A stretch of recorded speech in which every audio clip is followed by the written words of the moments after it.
সেমাই পিঠা বানাচ্ছি বন্ধুরা। এই যে হাতে কেটে আমাদের দক্ষিণাঞ্চলে খুবই বিখ্যাত এই সেমাই পিঠাটা। তো সেমাই পিঠা আজকে খেজুরের গুড় দিয়ে রান্না করলাম।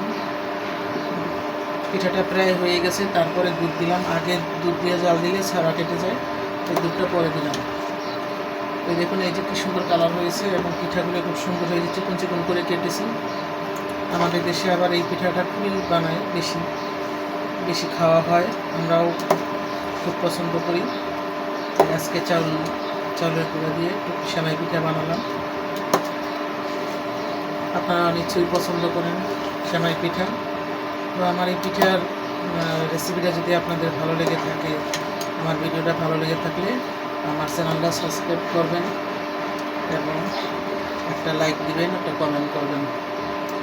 সবাই ভালো থাকবেন এবং আমার জন্য সবাই দোয়া করবেন, আমি যেন ভালো ভালো ভিডিও আপনাদের উপহার দিতে পারি। আল্লাহ হাফেজ।